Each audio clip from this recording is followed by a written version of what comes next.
Hello, adventurers. Thank you for joining us for today's show. You've got your swords, you've got your shields, but you should never leave home without your bestiary.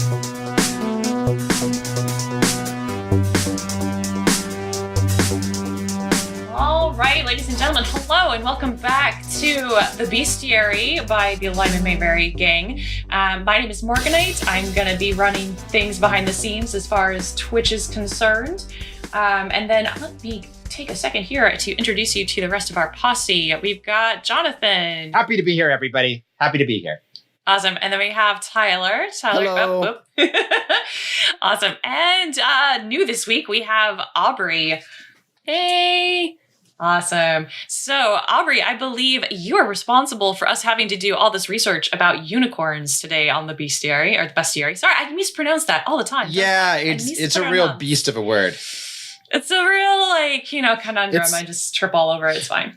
It's a pretty common mispronunciation, I feel like. Well, yeah, I know. And you can see it spelled and you know there's not an A in it, but you still say because it's about beasts. Yeah. I really exactly. think it was one of those words that they misspelled. I think they mispronounced it first. They were like, middle-aged people. And they were medieval people? Medieval people? I like that. Medieval people. Medieval people. And they were like, oh, it's all bestiary. It's all bestiary. And then they were just like, they spelled it that way. And then history just never corrected them. Right. So, anyway. So, Aubrey, hello. Anyway. Aubrey, why did you decide to pick the unicorn? Okay, well, I picked the unicorn because ever since I was a kid, I loved animals, including horses, especially horses. And recently I've been lucky enough to be able to start working with horses. And the unicorn is, of course, my favorite D&D animal beast thing. So that's why I picked the unicorn. Awesome. So this is really like little girl fantasy, like classic little girl fantasy. Yeah, totally. Like what? Yeah. Okay. When did this infatuation with unicorns start? Little young Aubrey always dreamed that one day she would be sitting in an overly warm bedroom talking to the internet about unicorns. No, little girl Aubrey one day dreamed she would be a unicorn or own one. And at what point were your dreams crushed? Oh, I brought up a hard memory. A long time ago. It was like a deep sigh. That was some PTSD level wow. trauma. Yeah. So I want to blame Lisa Frank for our obsession with unicorns for kids of our generation, with all the sparkles and all of her stickers and binders and folders, all of that tape. Yep. Which, ironic note, rainbows were not associated at all with unicorns until about the 70s or 80s. So we can, before that, no, there was no unicorn rainbow association. So that's a very recent Do you know where the unicorn, like why that started? Like what was who started that? Was it Lisa Frank? Like what was the... No, it wasn't exactly. It's just like pop culture it all just kind of happened. Like rainbows started getting popular, and then the unicorn gained in popularity with at the same time as the unicorn. It's just like it was kind of no real exact pinpoint, but there is. I did see something that people were pointing out. The My Little Pony show came out around that time, and that might have triggered that too, because they had little ponies that were unicorns and also rainbows. Mm-hmm. So there were rain bronies. Was that? We didn't call them bronies. There may be now. No. The original My Little Ponies. At the time, they were just children. Wait, I have to ask. Was there ever a time when rainbows weren't popular though? Like, weren't those popular amongst the medieval people? Well, I mean, aren't they like biblical? Like that's what I'm saying. Rainbows in the Bible. Yeah, I mean, they've always been a part of literature and culture, and like a sense of rebirth and rejuvenation and fantasy. It's always been in like fantasy stuff. And then you have like the leprechaun at the end of the rainbow with the pot of gold thing, and like, I mean, they're in the same magical realm. So it was kind of only a matter of time, I think. And the Bifrost in Norse mythology. Oh, right, that's a rainbow. Yep. So literal connection to a more fantastical realm. I love that we're talking about rainbows right now. Oh, As opposed to unicorns. Okay, yes. What you are here to talk about unicorns. Ask us your questions. What do you desire to know? I prepared questions. Ooh. But we will get back to rainbows. That'll be another episode. Okay, the rainbow monster. The rainbow villain? Okay. Yeah, the rainbow I'm excited. Prismatic dragons. Ye old Lisa Frank. So, since this podcast is related to D&D, when did they first appear in D&D? Unicorns are... Yeah, D. Sorry. Yeah, That was great. I liked it. It's like medieval D. Yeah, we're going here. Vocabulary today. The unicorn first appears in Dungeons and Dragons in its earliest version. The very first Monster Manual, the basic set. Oh, so the first edition. Yeah, it was right Very from the first, beginning. white box, 1974. Tyler's got it. That's right. Yep. And it was amongst the first creatures that were decided to be included in the game, and I think that makes sense. I mean, it's they were drawing heavily on mythology from our own world, Mm-hmm. so the unicorn was an obvious fit because the unicorn's become an important symbol throughout the ages in real world. So it was an easy one to throw in. Cool. Well, they're one of the mythological monsters that they didn't have to like build from scratch or anything. There were plenty of Like the owl examples bear? Right. There are plenty of examples to pull from. So Yeah. Surprisingly, I wasn't able to find out what the first campaign with the unicorn was. I tried. So then Oh, that did you- was kind of... Crap. I did see that, but I was like, oh, John's got that covered. I did too. I didn't write it down either. How did you guys? I dug for this. I couldn't find it. I think you guys get an F on your group project. Tyler, quick Google. Keep looking. My second question was, how are they most commonly used into D? God damn it. D&D. Try saying. That's the first. We're going to start this podcast with An elocution class? An elocution. You can say elocution, but not D&D. You can say, wow, Dungeons and Dragons. Let's just try that. Okay. Let's just try Dungeons and Dragons. Dungeons and Dragons. All right. Yeah, no, I think that we is got it. that is a good question because I was kind of curious about that too, in the sense that, we've been playing for a while. We've never run into one. We've run into horses and all kinds of other weird things. But unicorns, are they as rare in D&D as they are in mythology, supposedly? Oh, absolutely. And I think that's part of the point is that the only way you can't just put in the Monster Manual this incredibly rare, never seen creature and then have them populate every field and forest. And So it's more on like the last unicorn level as opposed to like everybody has a unicorn. well, no, because the last unicorn was the last unicorn. Like that was like they were dead. They were all dead. So there's not No, they one. weren't. There's No, more. there are more than one unicorn in the world of D&D, in the worlds of D&D. But they are still super rare then. Super rare. And I think, that's part of I actually think part of the fun, and it's sort of this unspoken agreement amongst dungeon masters. But if you go online and like Reddit and stuff and look at threads about unicorns, it's kind of funny. Like all the dungeon masters of the world have sort of agreed that like we shouldn't overuse the unicorn, that it should be like a group when they spot the unicorn should be like, we're players who have seen a unicorn. Like it's a little bit of street cred. That's like, funny. oh wow, we've seen a unicorn, guys. And like other players are supposed to be like, what?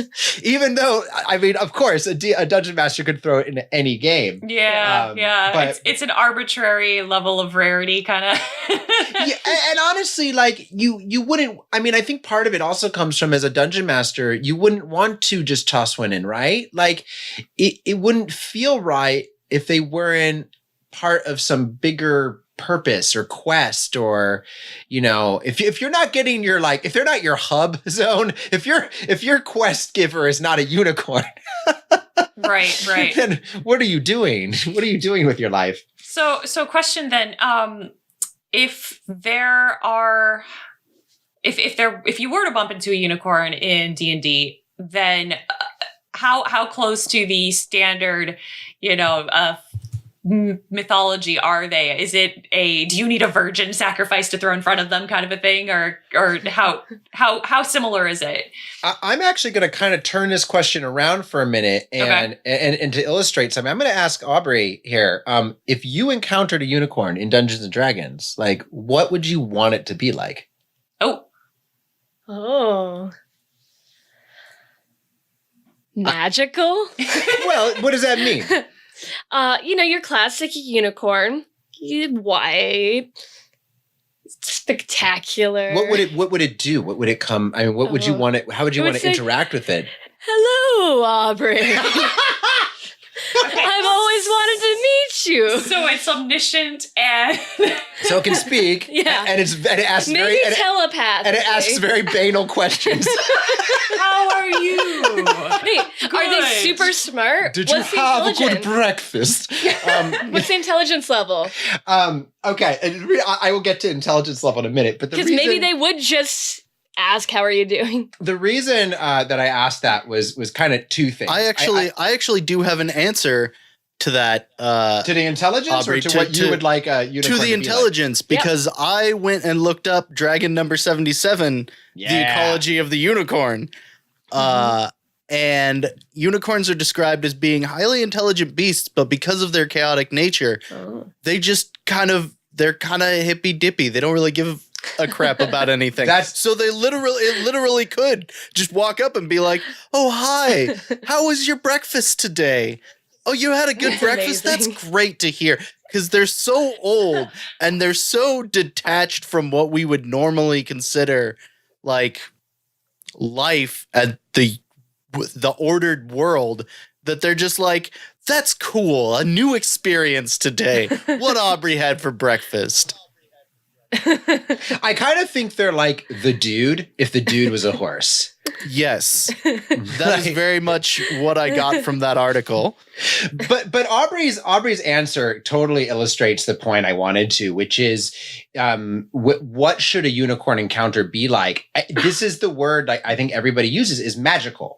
Right? You want it to kind of be this magical, mystical experience. And I think because of that, a dungeon master does have sort of a challenge ahead of them if they're going to use a unicorn, because what magical is again, as illustrated by Aubrey's answer, kind of nebulous. Like, does magical mean they show up and use immediately magical powers? I think magical, really what it means is mysterious. And this gets back to the nature of the unicorn as a beast. It's a mysterious creature. And so you want it to feel a little bit flighty, a little bit like you can't quite grasp it. So, right. So I think because of that, unicorn should kind of drift in and out. It shouldn't feel like, oh, this is a CR5 encounter that's appeared in front of us. It should be more of it should be less of a stats-based meeting. And I kind of think that the rules should kind of go out of the window when a unicorn shows up. DM should not feel like you have to okay, this thing can only move 50 feet. Like, it's a unicorn, for God's sakes. It's magical. Everything I was reading when I was researching the D&D side of unicorns, when it came to people talking about how to use them in campaigns and stuff, very much were of that mindset of it's a goddamn unicorn, guys. If you're gonna fight it, the DM should be pulling things out of his hat to make sure you don't win, because why are you fighting a unicorn? Really? She said, really? Because I just pulled up the most fantabulous picture of a unicorn ever. That is a very Lisa Frank high on balls on cocaine. It's a stoned unicorn that's very happy. But no, so part of my I have a question that kind of ties into this. But before we get into combat aspects and things, when we're talking about unicorns, we haven't even described the unicorn yet. And yet I guarantee you we all have a very similar image in our head. Okay, yeah. Why is that? Do you think? Why don't you start with that, Aubrey? Let's I want to hear your what do you description picture when you think unicorn? No looking at the screen. Doesn't look like that. Describe it. So it's like a beautiful, delicate white horse with like a white mane and tail, and maybe it sparkles, kind of like, Twilight vampire thing, with just like a beautiful golden horn. Oh, I think I cut out. No, you're here. You're here. I'm just stuck on a vampire unicorn. No. Well, not a vampire. Okay, no. Default vampires. Do not Sparkling. sparkle. Shut it. All right. It's a Twilight vampire sparkles. Ugh. Except unicorns. Okay. Let's go down the list. Tyler, what about you? Unicorn description. Yeah, I fall pretty similar. I grew up watching Legend and the Last Unicorn, so kind of semi-shimmery, white, the narwhal style spirally horn. Okay. And Morganite?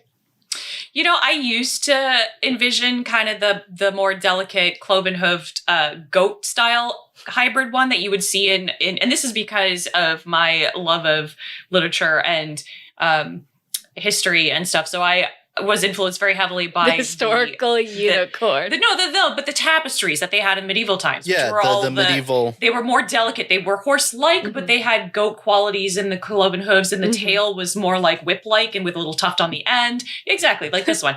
And it's not as pretty. I've pulled up a No, medieval they're It's kind of picture a of a fugly unicorn. They are, but they're not. They're supposed to be bizarre. And if you think about when these, creatures were kind of conceptualized and solidified into kind of historical context as far as people talking about them, they had to describe them based off of creatures that already existed. They couldn't be like, oh, a unicorn. So like descriptions of these things were weird. But like the older I've gotten, the less I like the Americanized, it's a white horse with a horn and it's shiny. I don't like that anymore. I actually lean more and more towards the Japanese and Chinese versions. I think they're much more interesting. And I think that probably has to do with I hate the purity aspect of the unicorn that got tied into religion really aggressively in the medieval ages. So it actually started really not.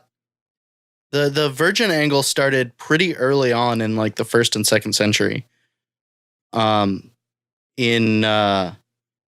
It was part of a book, a compilation called Physiologists, which actually later became called the Bestiary. Was this written by Pliny the Elder?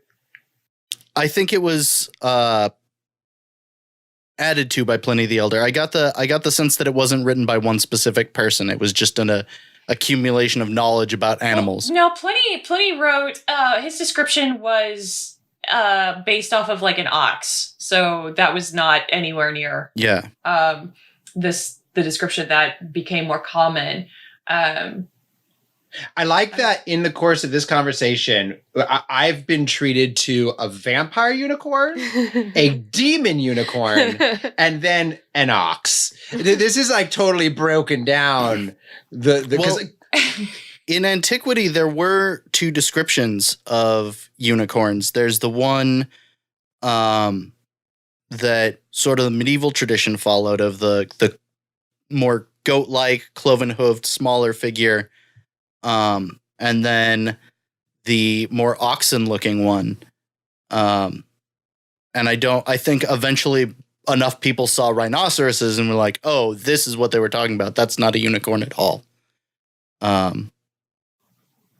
Which is why we tend to see more of the... John, I think I sent you an image that was a wall relief from where was it from? Hang on, I'll see if I can pull it up.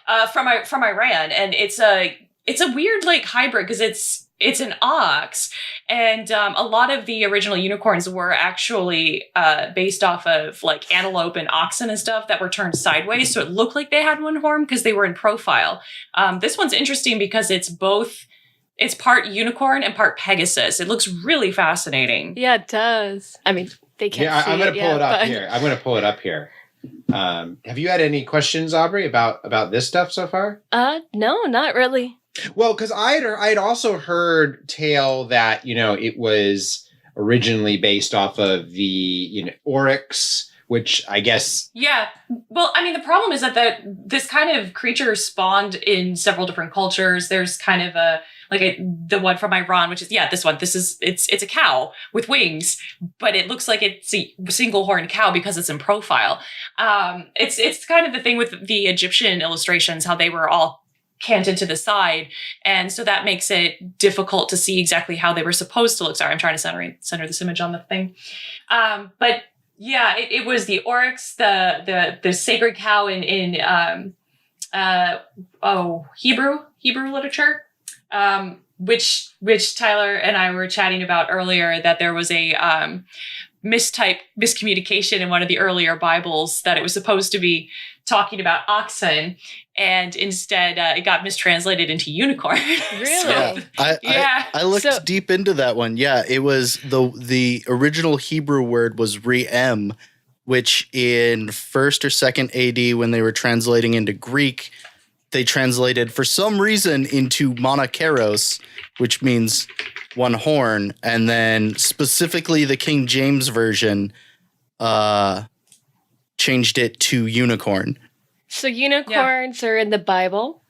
Yes. Yeah. Oh. Yeah, there's a number of... are they still, though? I haven't looked. At the newest edition. I don't know if the Book of Mormon has unicorn. Bible 5th edition took them out.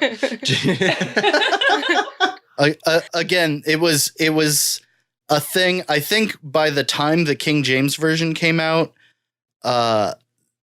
everyone was aware that they didn't mean magical horses, but King James specifically kept them in because of the ties to Scotland. I think. Oh, that's just based on that makes sense. Just based on my research, I'm just throwing that theory out there. That makes sense because they were in a interesting period of history with Scotland at the time, and the Scottish culture had a very strong attachment to unicorns in their heraldry, which is fascinating. That's where a lot of that comes from. Yeah. So, but the other thing that I thought was fascinating is across almost all versions of the unicorn that I could find, the horn was considered to be a purifier. It could cure like poison, and so like royalty would have these cups that were supposedly made out of unicorn horn to save them from potential poison and that kind of stuff, which were usually narwhal teeth or rhino horn, and that's kind of partially why rhino horn is still used in, quote, traditional medicine to migrate disappointment. Now, Aubrey, you know a lot about animals. Is rhino horn basically like toenail? Is that like the same? I think so. I think it's like a keratin, like your fingernail. Great. It's like hair. So you get to drink toenail. Okay, wonderful. Yep, essentially. It's kind of great. I did read about this a little bit, and one of my favorite descriptions was where they would take, like, basically, you would be sold a unicorn horn, which was generally like an antler, and you would stir your tea with it and your food. And because it was supposed to remove the poisons. So I just love the idea of like some royalty being like, he's like, oh, these ye old scrambled eggs look delicious. And then he takes a freaking elk horn and just starts stirring them around. Hold on, Like I I'm said, almost done.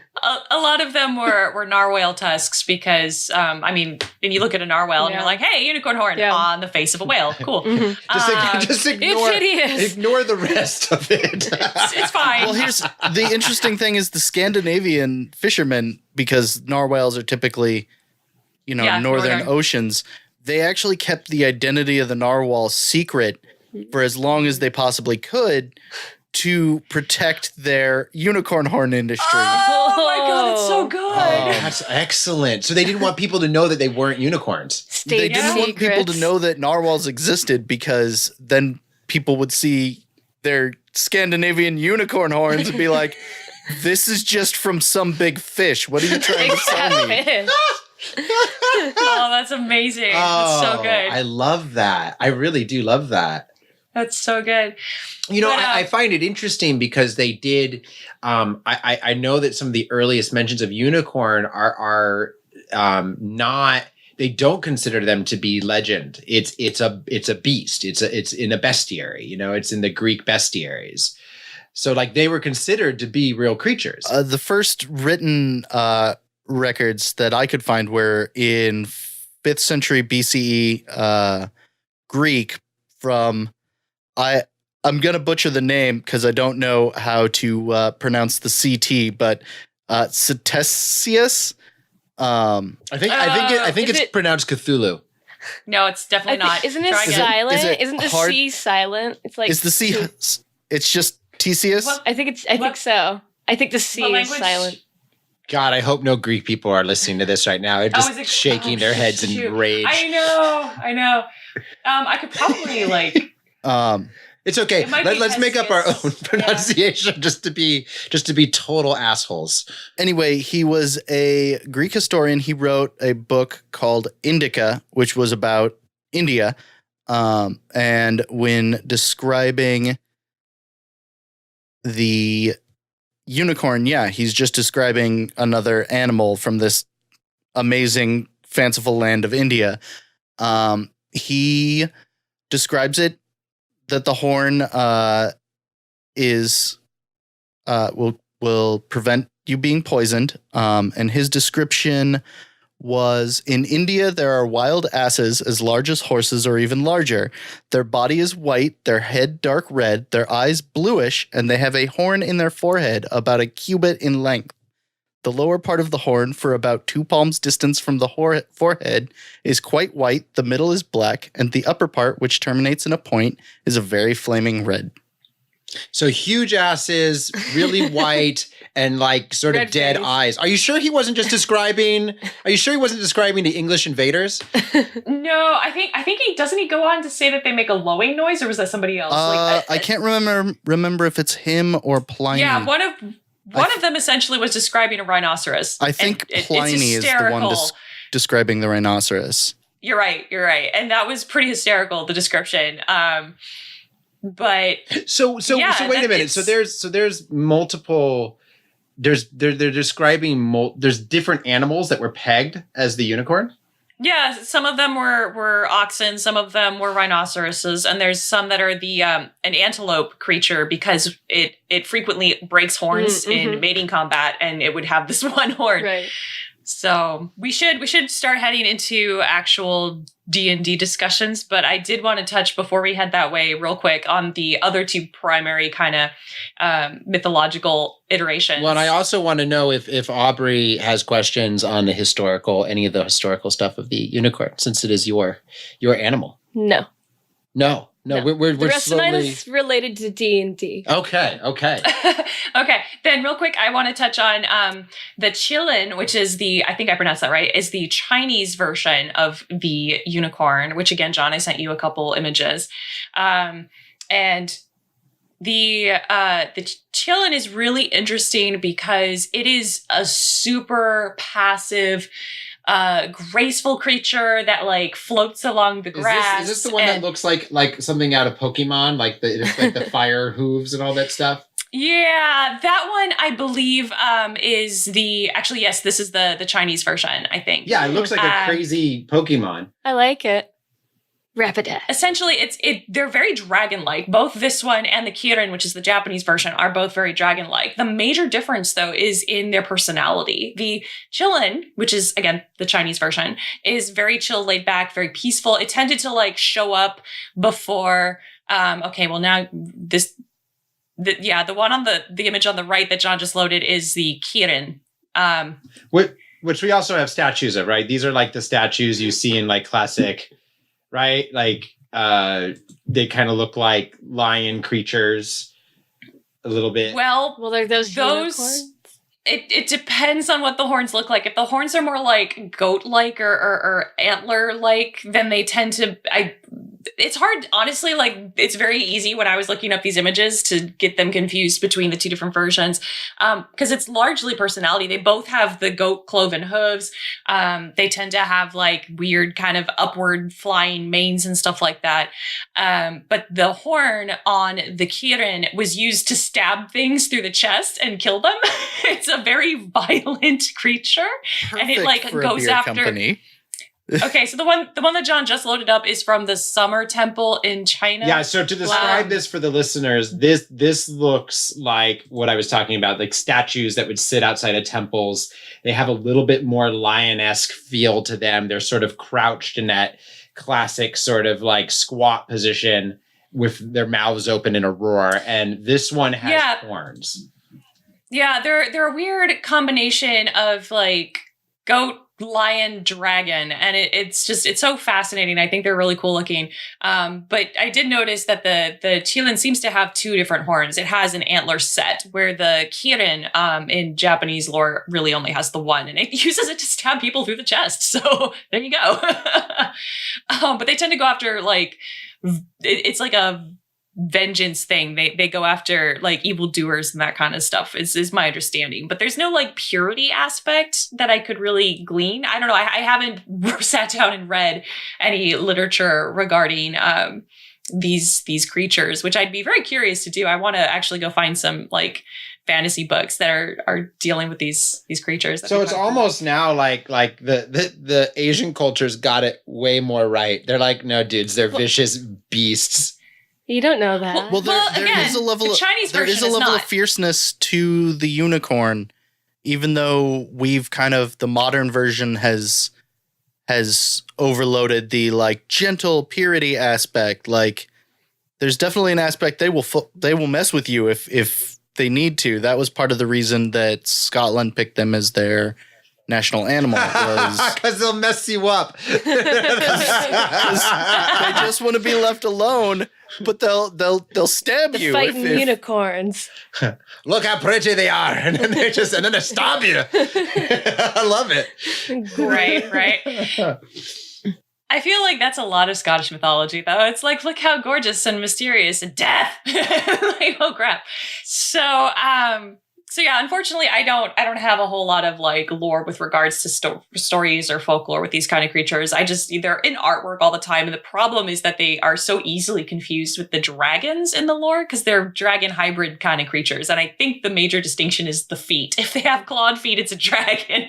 If they have the cloven hooves, it's supposed to be a unicorn of some sort.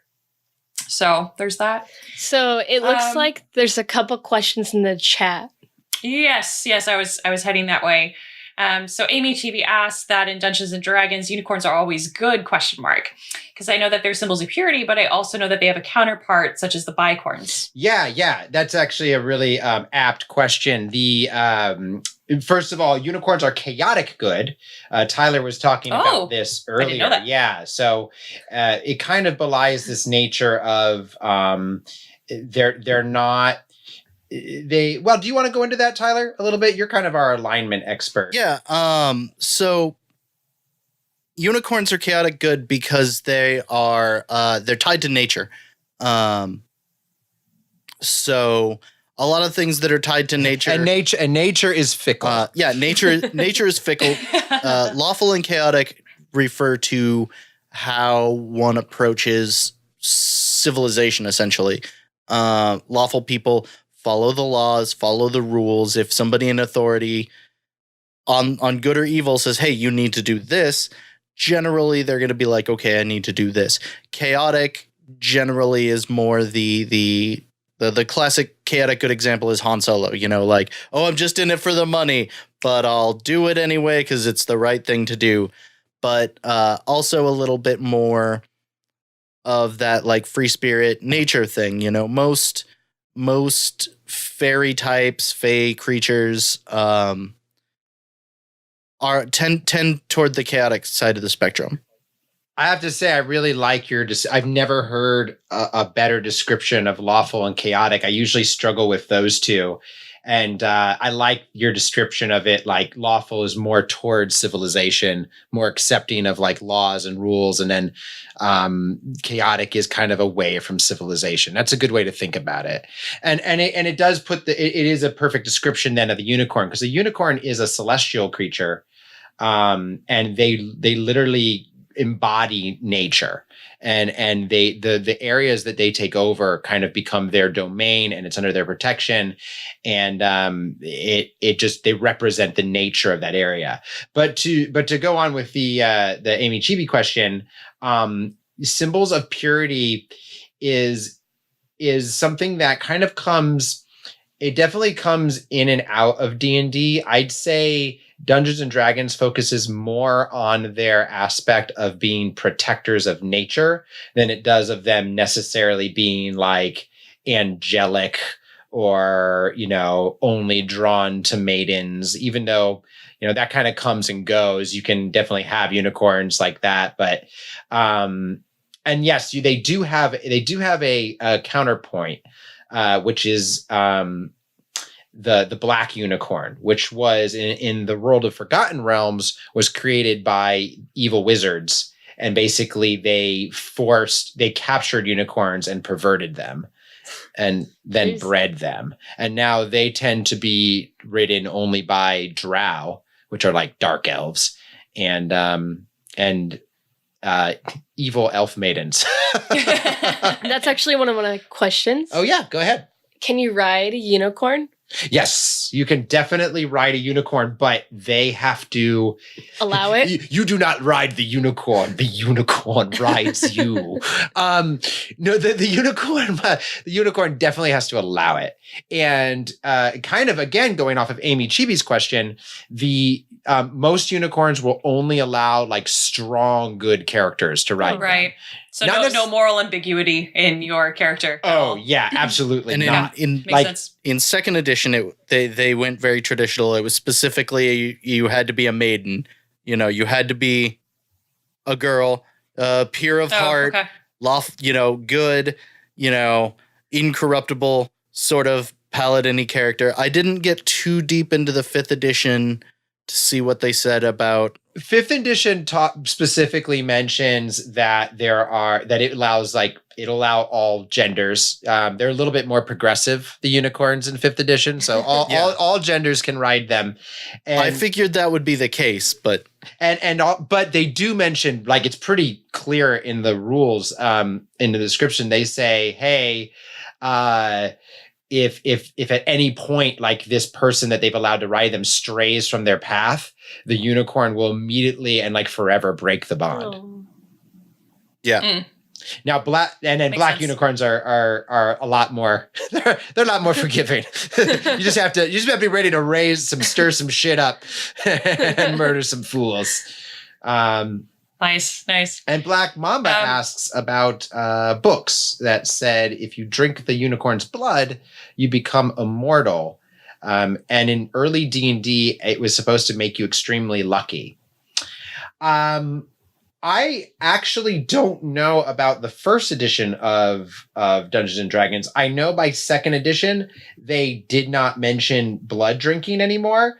But that could be because of the move in Dungeons and Dragons in general towards a more PG-13 rating around this time, which came about because there was a series of bad press around Dungeons and Dragons causing people to the Devil's Game. Yeah, it was the Devil's Game. And I will say, if you look at the artwork from early Dungeons and Dragons books, it is kind of just like straight up like naked demons murdering humans and stuff like that. And it's very bad artwork, which means it looks weird and occult. So I could understand this. But no, by second edition, you don't see any mention of the blood. Did anybody go back to first edition? No, that was your guys' book. I didn't go back that far. No, I went with second edition on the assumption that I would find the most just general information. And it's true. Second edition was a wealth of knowledge on creatures, and none of the other editions of Dungeons and Dragons have ever matched it before or since. So, since we were talking about unicorns and bicorns, and apparently bicorns are black, then do unicorns, are they only white, or do they come in other coat colors? Well, is bicorn actually the perverted version of the unicorn, or is it a completely separate thing? Bicorns, let me look up the bicorn, because I have a list of all the different kinds of unicorns here. Okay. you guys answer another question, and I'll go on okay. to look at this real quick. Answer another question. Okay, Aubrey, send us your questions. Oh, okay. My favorite question in all of these bestiary podcasts so far is, how do they reproduce? Oh, Well, hang on. Before we get to reproduction, we haven't even discussed what they look like in D&D specifically. We talked about what we thought they looked like, but not what they actually look like. narwhals. In D&D. Yeah, giant They fish look like with narwhals. They just flap okay. around. Okay. Yeah, All right, cool. they have 7 tongues and they hang out at all times. No, they're traditional a unicorn depiction of, that we think of it now, more of the Lisa Frank version. Right. It's white, pure. Is it more horse feet, or does it go more goat legged? I think I have some pictures on a website, and I'm going to go look at them right now. They are, We will it's have a that little bit answered more for you shortly. horse-like Okay. overall. The 5th edition one is very horse-like. Okay. And I'm sure, okay, so, well, yeah, the legs are much more horse-like. They do have a bit of the cloven hoof, but it doesn't have the delicate kind of bone structure that the more heavily The hybrid one ones did. kind of carryover from goat, and this is mentioned in the book itself, is that they can have the males have a beard. Awesome. So they dig definitely did. They definitely did add in that aspect. While we've been talking about that, I've done a little bit more looking at the black unicorn. It's not specifically a bicorn in Dungeons and Dragons. They actually don't officially have a bicorn that I've been able to find. But they do have the black unicorn, which was statted out in Dragon. I want to say Dragon 190. And they statted out a whole bunch of unicorns: the alicorn, the black unicorn, bay, brown, fairy, palomino, sea unicorns. It just goes on and on and on and on and on. What is a sea unicorn? The look zebra like? corn.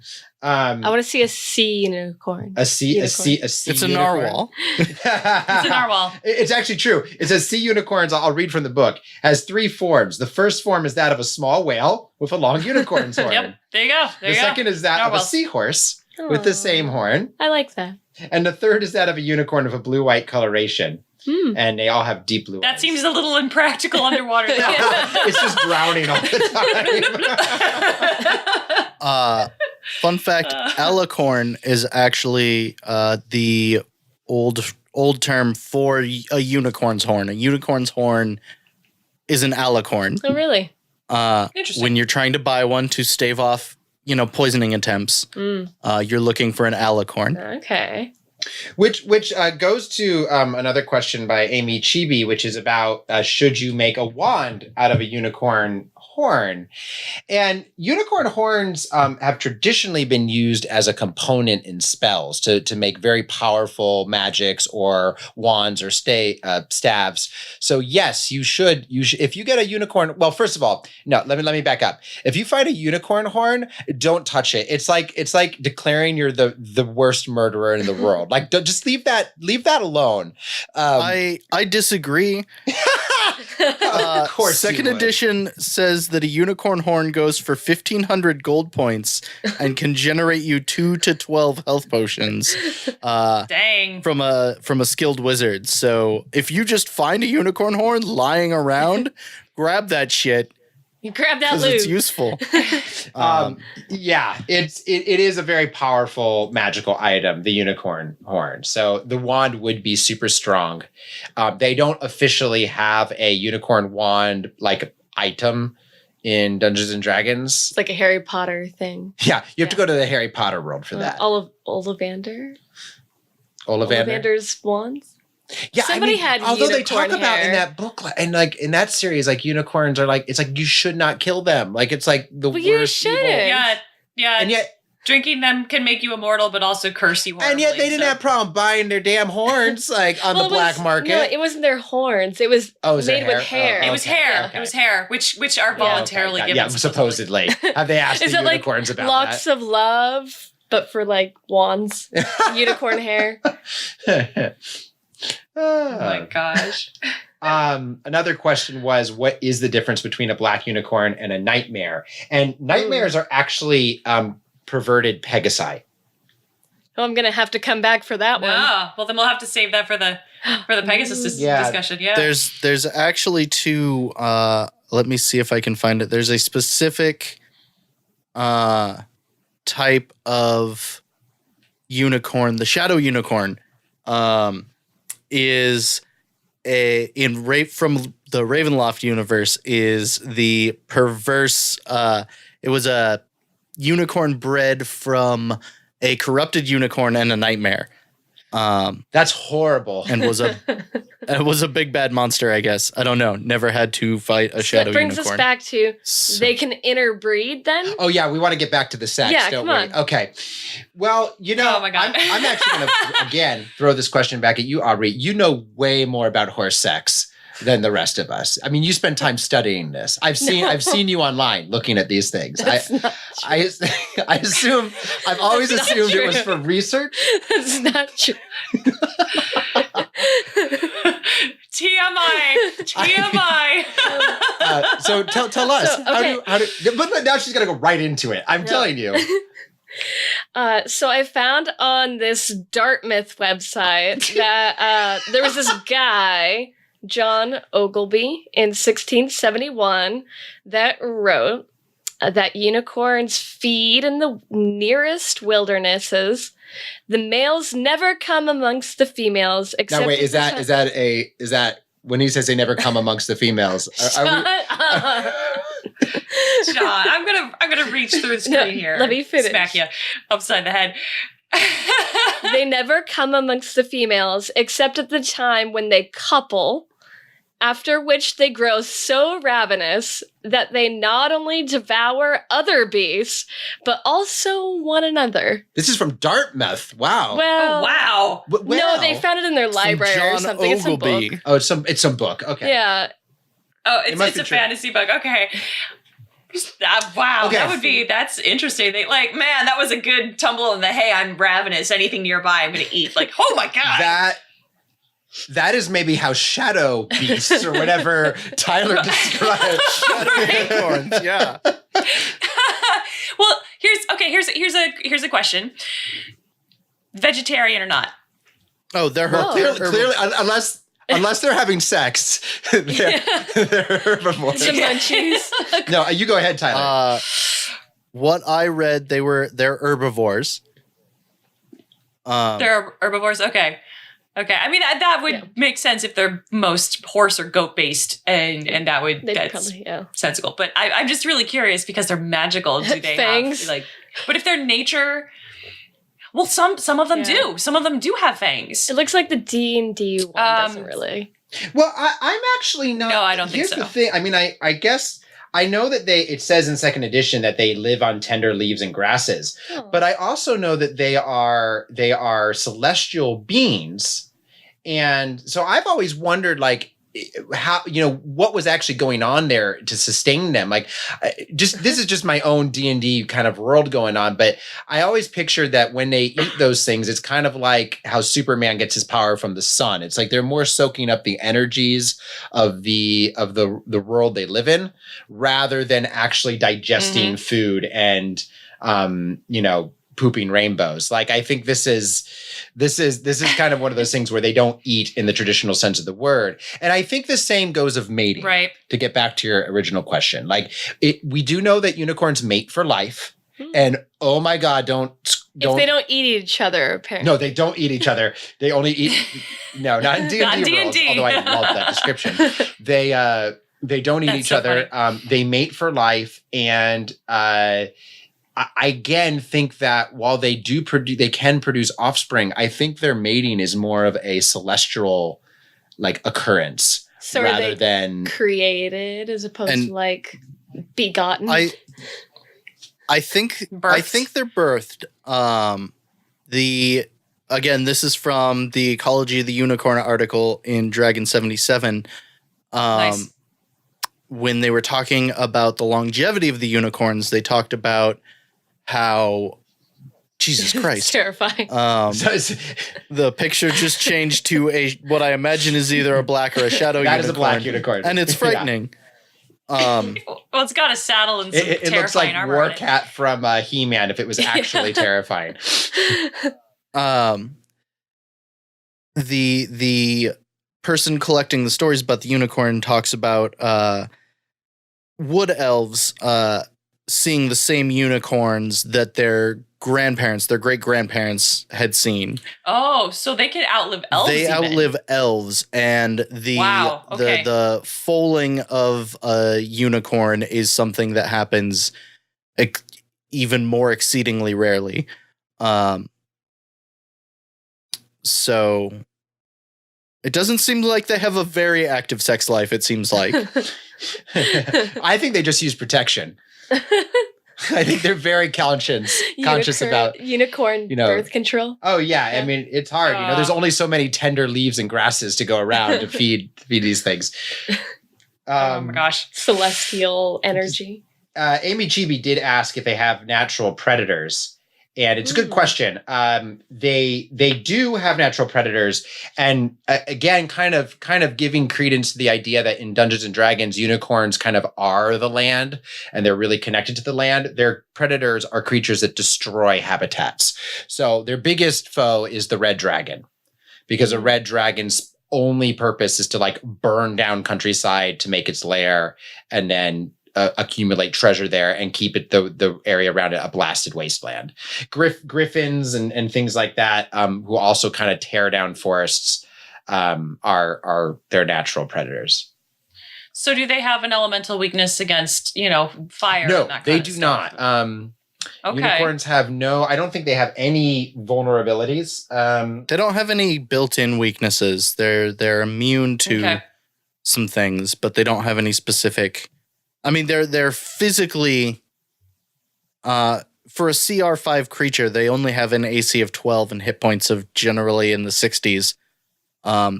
So they're not physically intimidating. It's more that you can't really magic with them. Yeah, they have strong magic resistance. And if you're a dungeon master and you're playing your unicorn right, I mean, first of all, if your players are trying to kill a unicorn, there should be serious repercussions. This is the level at which you should be setting your entire campaign around the death of the unicorn. Everyone's alignment would have to shift after that. That's not. I mean, I can see some really interesting scenarios coming out of this. Like, I would love to run a game where you start out with like the players entering a unicorn's glen and finding the unicorn dead and then being blamed for the murder, and having to clear their name, not with like human corpse, but clear their name with like the unicorn court. The unicorns. No, the fae courts and things like that, like creatures that really revere, like elven, society, and otherwise being hunted down while they're trying to hunt down the real killer. Like, that could be really interesting. But again, this kind of speaks to the point. Like, your unicorns shouldn't be like, we're going to have a unicorn combat. It's just not how it should work. And if you do get into those kind of combats, their unicorns are not going to be best used at just like running up to somebody and just getting in melee fights. Like, they're going to, they're going to be magicking. They're going to be using their speed to get in. They're going to be attacking. Then they have legendary actions, which is rare for a CR5. Usually you don't get legendary actions unless you're much higher level. So with that, they can boost their AC, they can heal, they can do extra attacks. Unicorn. They also have lair options, which is. Do they have lair, or is it regional effects? They have lair options. Let me look that up. I had that up. I think it's just regional effects. I know in the Monster Manual it's just regional effects. They're cool effects, but they're not lair options, so to speak. I guess, yeah, they Would you like to explain what this means to somebody who has no idea what you're thank talking you. about? So, I just glazed over. right. I could. Yeah, Yep, right. yep. Dungeons and Dragons, normal creatures, they get to take an action and move, and that's what most characters in D&D can do. D&D 5 kind of wanted to bring back the boss monster to create the idea that because classically, if you are fighting a solo monster in Dungeons and Dragons and you're a party of like more than two adventurers, you're going to win because you just swarm the dude and beat him to a pulp. Doesn't matter how, unless he's ungodly strong, you're going to win. And they wanted to kind of make solo monsters a challenge again. So they gave them lair options and legendary options, actions, which what this means is out of turn, they can act. So it's like the unicorn goes, takes its normal turn. Then Tyler goes. Then the unicorn, if it wants, can take another action using its legendary actions. And then Morganite goes. And then the unicorn can go again using its legendary actions. And then it gets its normal turn again. So they basically just get to keep going as you're in combat with them. So they'll just win by sheer number of moves. That's the idea, is like it turns a single encounter into the same idea of like they get to go as many times as multiple enemies would. So it makes kind of creates boss encounters. But again, unicorns shouldn't be really like it'd be perfectly reasonable for a DM to sort of fudge a little bit on a unicorn because they're unicorns. Like they're magical creatures. They're incredibly special. Your campaign would be hurt by just allowing them to be easily hunted and killed. That would actually not be true to the unicorn. So it's one of those odd creatures where statting it out doesn't feel right, even though they did a good job in the D&D 5 rules of making it a pretty solid creature. It just doesn't feel right to kind of stick by those rules. It's like, go with your gut, make it magical, as Aubrey asked for earlier, make it magical. And and kind of still create that feeling of this is a fight that literally the world does not want us to win. Mm-hmm. And to that, Mamba asked if a unicorn can plane shift. And I kind of say, yeah, if you want it to. That would be magical. They have built-in teleport, and older versions did have dimension door. So it's one of those.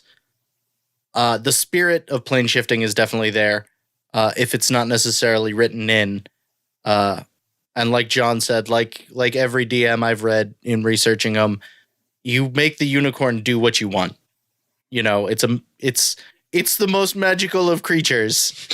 It's really true. It's make it as magical as you need it to be. And if you have a player who's like, wait, it doesn't say it can do that in the rules, that's a player that should suddenly be surrounded by elven archers and shot down.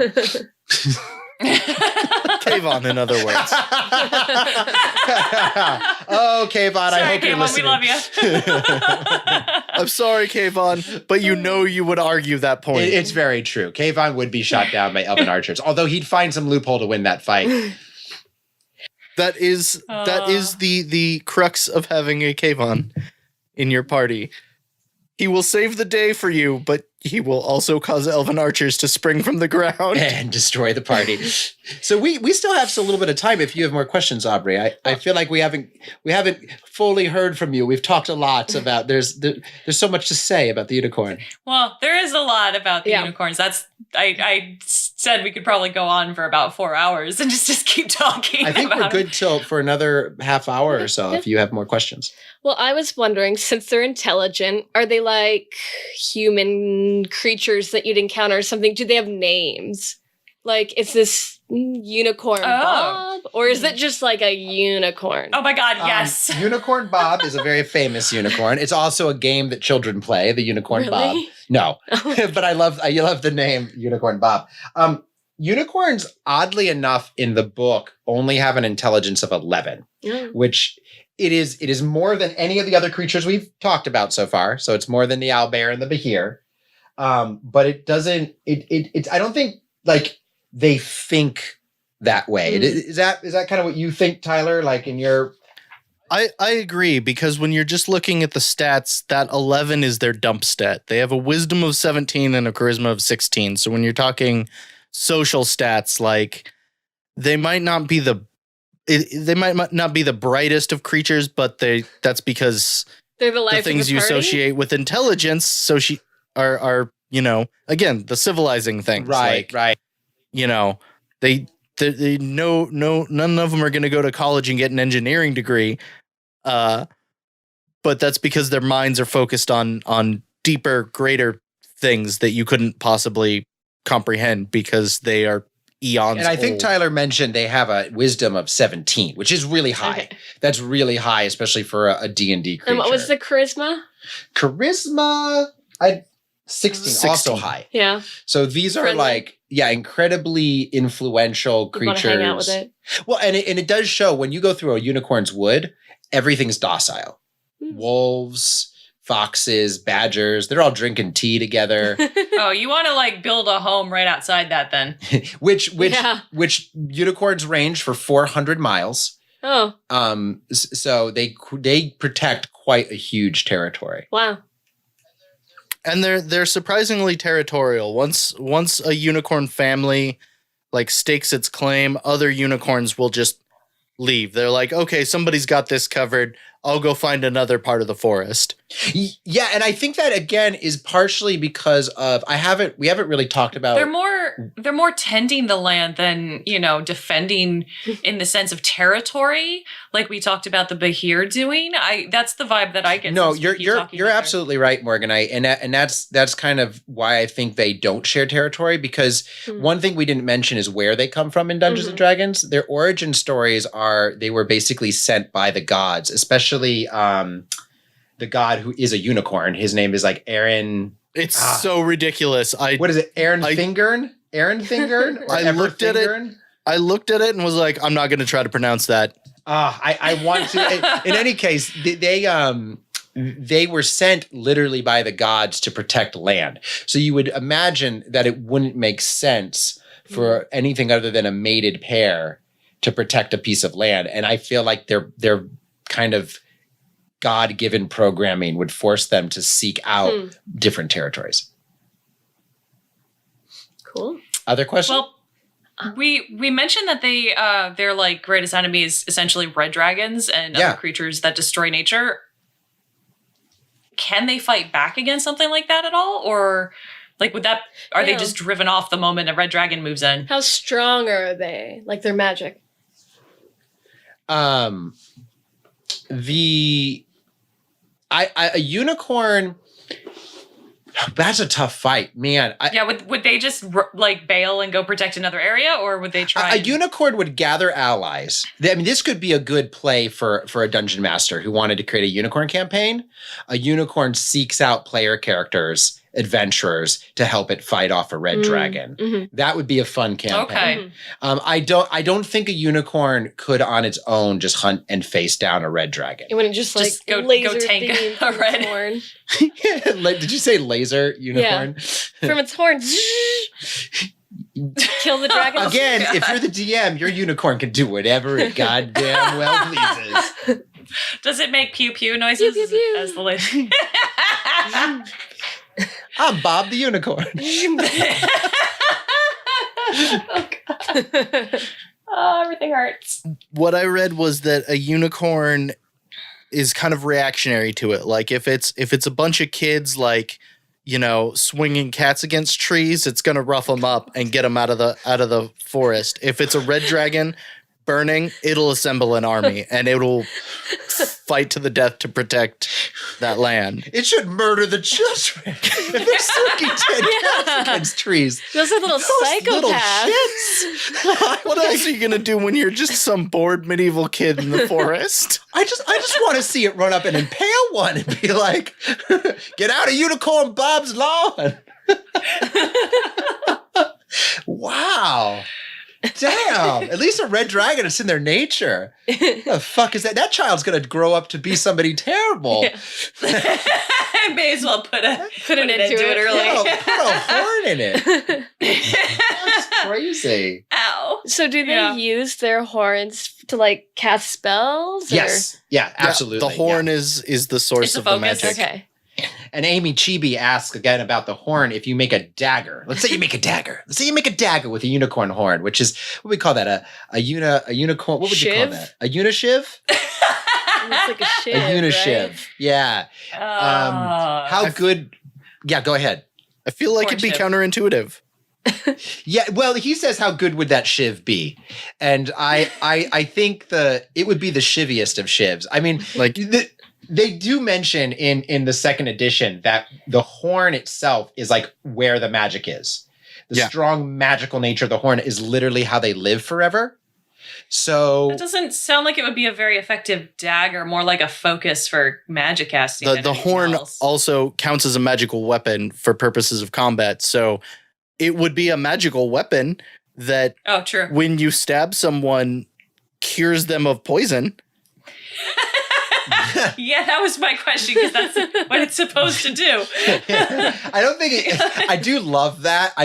Now I want to use that as an item. You have a what if unicorn you horn. had- It heals you, Yeah. but you have to stab yourself. Yeah, like your party members dying of poison, so you just shank them with the unicorn horn. That's amazing. It's just like roll a die. Brrr. Okay, you get stabbed in the heart. It hurts a lot. You're traumatized for life, but you're okay. Heal 12 hit points. Amy Chibi is right, though. You could grind a horn. He or she mentions you could grind the horn, make dust, and put the dust on an armor or maybe a sword. Absolutely. Just like those medieval people used to do in their soups to ward off poisons. Yeah. Did you have other questions, Aubrey? I've gone down my list. We've answered all of your questions. Just no more unicorn questions. Oh my gosh. Wow. I have a question for the group. If you could have like a unicorn saying, what would it be? Like a catchphrase? Like a catchphrase or like something based on the unicorns, like as flighty as a unicorn, or Wasn't it like it's fanciful usually? As horny as a unicorn? okay, there, Oh, yeah, God. there you go. Oh. As horny as a unicorn, yeah. The reason I ask is there was a line in the Ecology of the Unicorn, which was it Dungeon or Dragon Dragon number 77. 77, and I really liked this. It's a line that was spoken in the Ecology, and it says it's all about how people trying to hunt the unicorns and how they can run with endless strength through the woods without tiring at full speed, without getting hit by any branches or anything like that. And the line is, chasing the unicorn, the common folk say when they mean someone is wasting time. Catching a unicorn, they say, of someone doing the impossible, which I thought that was really cool. I kind of want to use that, although I think people would look at me strange. Like when someone comes to me and asks for a raise at work, I'm going to be like, that's like catching a unicorn. You're nice. You're chasing the unicorn, friend. What? I'm not on drugs. I was gonna say, yeah. I think I'd be like, don't you mean dragon? You're chasing the unicorn, friend. Oh my God. That's pretty good. Mamba had the question. He wants to know if they travel in a herd or by themselves. Well, we talked about how unicorns are very territorial. So they don't travel in a herd of other unicorns. They may travel with their mated pair, their mate, and they may travel in a herd of horses, I could see, Really? but not with other Yeah, unicorns. like escorts as they gallop around and travel their domain. I mean, why would they hang out with a horse? Like, what's the intelligence level there Like, compared to that a with the not unicorn? cool kids? Is that what you're saying? They're just too cool for horses. Like, Well, because they can lord it over them. They can tell them all the smart stuff they know. I mean, they're only at intelligence 11. They're like, this is their chance to shine. Intelligence 4 creature or whatever. He's like, yeah, I'm Unicorn Bob, and I've got a fact for you. 2 + 2 = 4. And other horses like, oh, and it's amazing. Why would they hang out with other horses? Because they're protectors. They're protectors. That's like their role. I think for them it would be like hurting children. Like, we're going to take care of these creatures. They need our protection. I mean, and we want to make sure they're safe. So, do they travel with their families, or when a unicorn grows up, do they go find their own territory and create their own family? I and mating pairs just stay in their own spot? Yeah, no, they just kick out the young as soon as they decide to get like wanderlust. To get tired of them? Wander off. You were going to say, Tyler.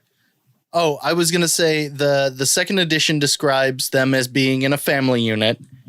And according to the website unicornsrule.com, which I do not use for any sense of veracity, but had the fact that I thought was amusing, they are generally family groups of 5 with an elder unicorn, the mated pair, and usually a couple of other unicorns. Usually they're children. So if you want to run by the Unicorns Rule website, probably they hang out in around groups of 3 to 5. I'm gonna argue that doesn't sound D&D coherent.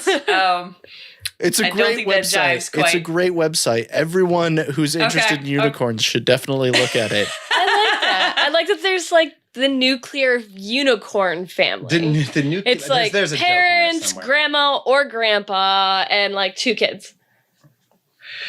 I don't know. My suspicion is that it's the mated pair, and as soon as the young get to an age where they decide to wander off on their own because their god calling essentially is like, hey, there's land out there that's unprotected, they just go and do that. I don't see why it would make sense for a whole bunch of them to be in one spot. Do you think they're like horses in that they, you have your main stallion who's like, this is my lady, and like goes and woos her? And do you think like, well, I guess they stay in pairs forever. Nobody tries to edge in on that or anything like horses. No. Oh, would that be like the greatest offense? No, and you have to remember these are not beasts. They're celestials. So these are not animals that live by alpha beta rules. These are celestial beings. They're beings of divine creation. So they're like angels in the sense that they are made by the gods. So how do they the single unicorns mingle? How do they find each other? Tinder. They swipe right? No, that is a good question. How do they mingle? Because if they have giant so rare, and they're territorial. And they're territorial, and the breeding population has to be pretty small. Yeah. Like, how do they find a mate if it's like board gamers? Huh. They just wander around until you bump into one.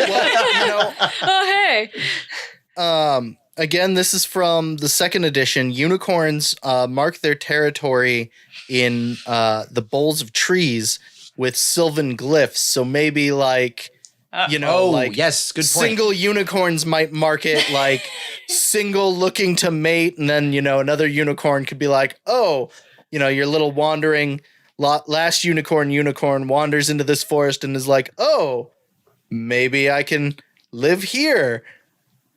I do want to talk on that for a minute. I love this detail, and this happens a lot in older D&D, not so much in 5th edition, where it mentions that they draw these glyphs on trees to show that this is under their protection, and it says like rangers have a 10% chance per level of determining if a glade is like protected by a unicorn. Nice. I love those world building details that were in older Dungeons and Dragons, and I love D&D 5th edition.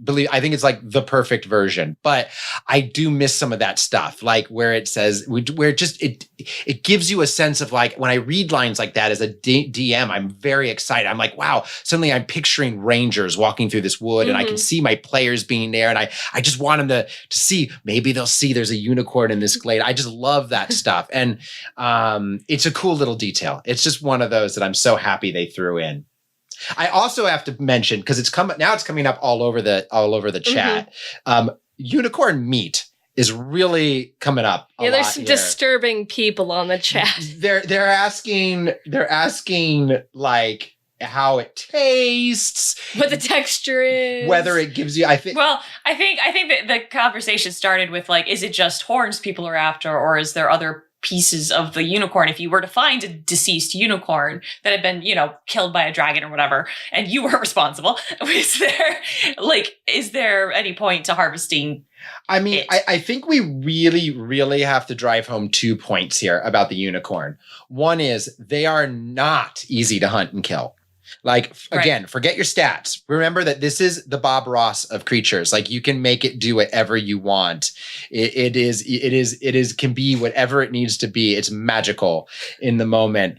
And so a unicorn, if it's hunted and killed, it's a very purposeful act. So there's not a lot of like unicorn parts going on the market. Secondly, unicorn, when you kill one, it is an act of defiance that angers the gods. Like, this is not something you walk away from and you're like, nobody will ever know. Like, the gods see you.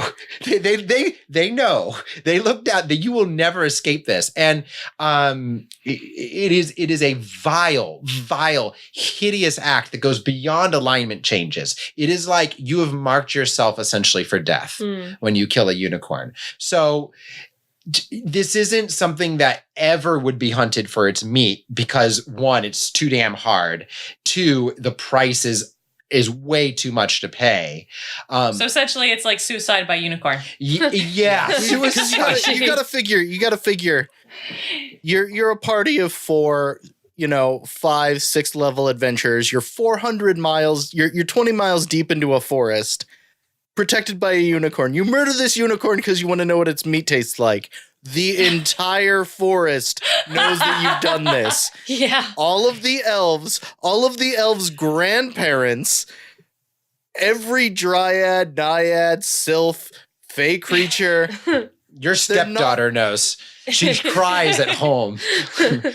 Yeah, it's just... Unless she's the reason you did it. She's like, bring me some unicorn meat, daddy. And he went and got it, which is now I'm building another campaign. This is good. Oh, God. No, but it goes beyond death. Like, you got to understand, when you kill a unicorn, you have brought down upon yourself the worst fate you could ever imagine. So maybe dying isn't what you're afraid of. Maybe you actually achieve your goal of power and all this stuff, but it destroys everything you love in the process. This is like the Infinity Gauntlet of of Dungeons and Dragons. It's like, what did this cost you? Everything. This is it.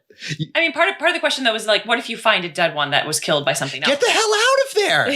Don't hang around. Well, and yeah. What if it's rancid? Like, you wouldn't want to eat. Well, again, this isn't really a detail that's thrown on, but we can extrapolate a little bit. It does say that unicorns maintain, we know a few things. Unicorns maintain their youth until death is only a few weeks away. Wow. We also know that the horn is what creates their youth. So you have to imagine that once you kill a unicorn and detach the horn's like connection to the body, that body probably ages very quickly, and I would almost imagine, dissipates fast. And this might be a reason like why super advanced decomposition. That's why you find just horns. And that could be a good explanation for why we don't hear about unicorn blood or unicorn meat or unicorn parts. You just hear about the horn, because the horn is the magic. The horn is what would retain its magical properties. The rest would go away. Also, even if, say for some reason the meat, the rest of the animal stays after the horn is taken off, like, again, the horn is the source of the magic. So at the end, you're just left with this weird horse goat meat. Not that great. I love it. Goat's not bad. I don't mind goat. As a purveyor of meats, I would say you're probably not looking at something all that tasty. You can make a good curry out of it.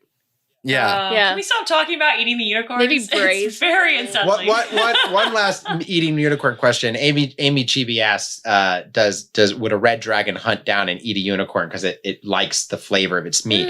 And I would say no. The enmity goes deeper than that. A red dragon would hunt a unicorn because it's chaotic evil and wants to goddamn murder Destroy them. all I think it's good actually things, lawful yeah. evil. Red dragons, they're like the polar opposite of those things. So Well, I think, yeah, kind of it's the red dragon's purpose generally is in destruction for selfish gain.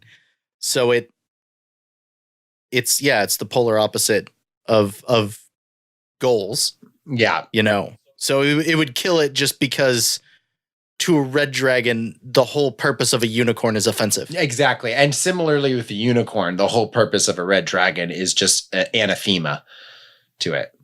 I got to use anathema this fun. That makes me happy. Word of the day. Well, I think we are drawing to a close. Unless Aubrey, you have any one last question. Does anybody have one last bit of trivia or anything they want to say about unicorns? Sometime it'd be really interesting to talk about more on the Asian versions because that's like its own beast. I'm glad. Well, you the brought them up. Kirin, the Kirin is in the Monster Manual, so we will get to the Kirin at some point. Awesome. Nice. Awesome. That'll be fun. I'll have to actually go track down some literature and try and read some stories about them. That'll be fun. That's cool. Then the last thing I'll mention, because I know somebody out there is going to want me to mention it. Dritz Duorden does ride out a unicorn. What? For those who don't know who Dritz Forgotten is. Realms. Jesus fucking Christ. That is my response. Dritz is the Mary Sue of Dungeons and Dragons. He was created by R.A. Salvatore. And he is both loved and hated, right? I love him. I'm in the camp that love him. He's great, but he is so...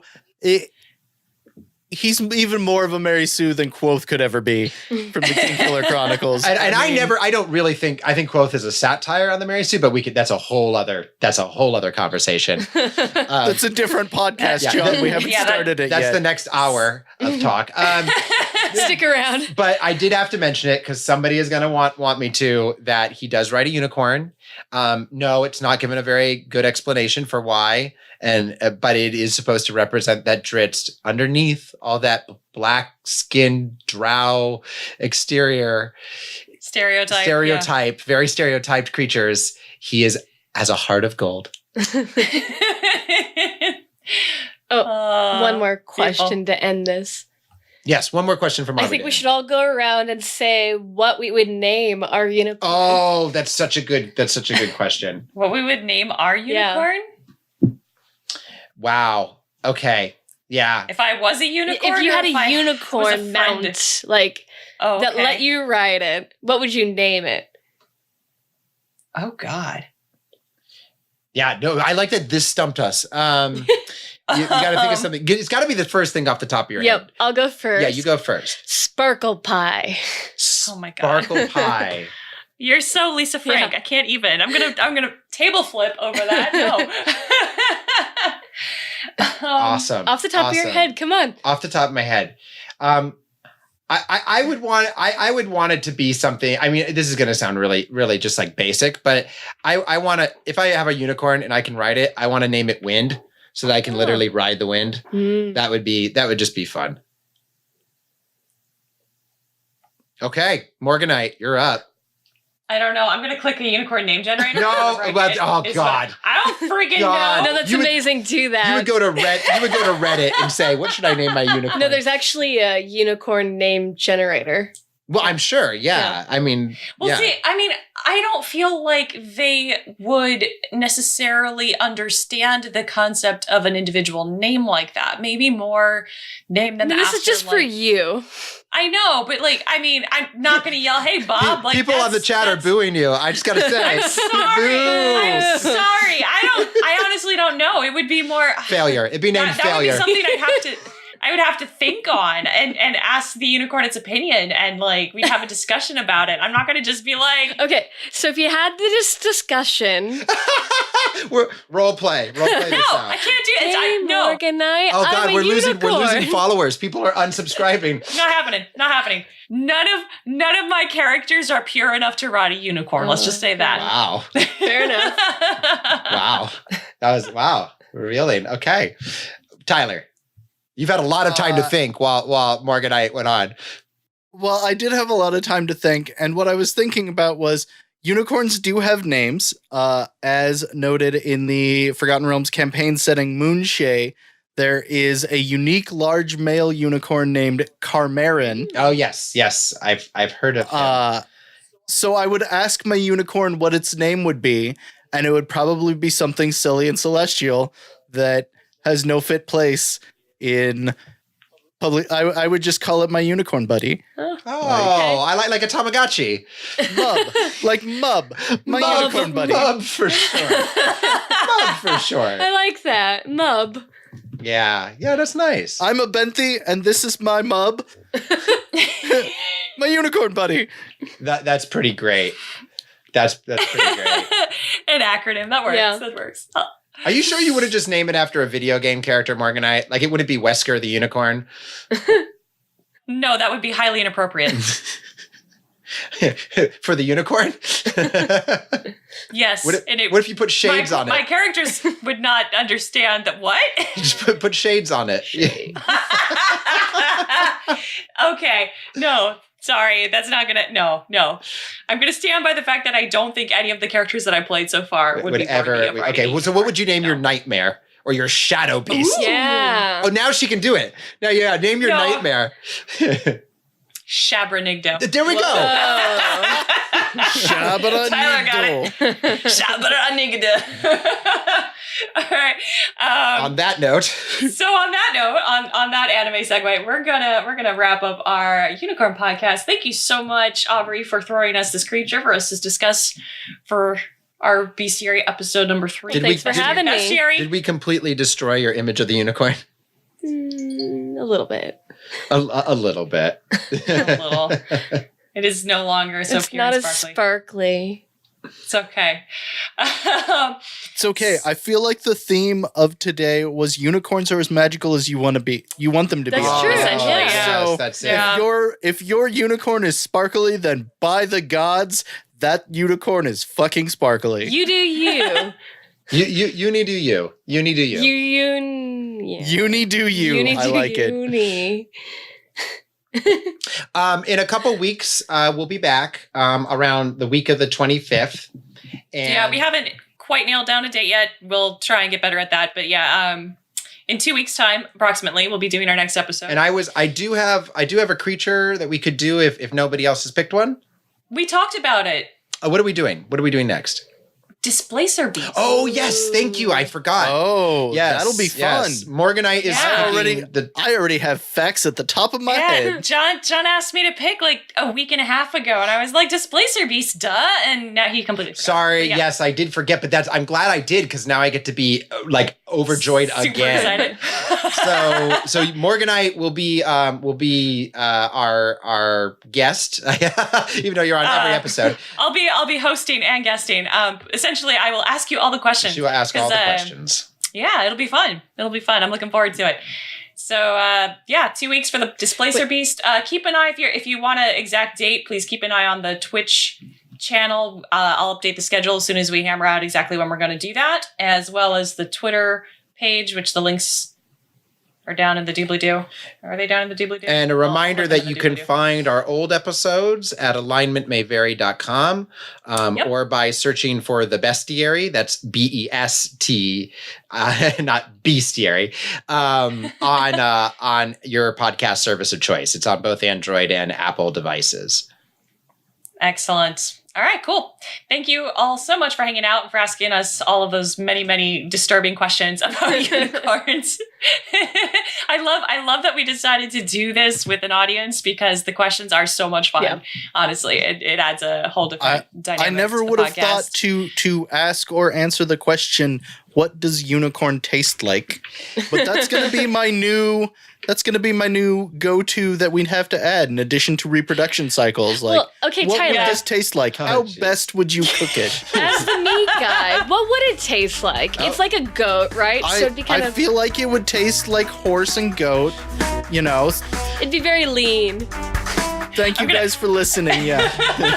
And we'll be back in 2 weeks to talk about displays. And what they taste So- like. Yeah. Oh my God. So join us then. We'll see you soon. Have a good one. Bye. Bye. Chaotic good. Finding the rightful owner will not come easily. Best to invest the money and new research to improve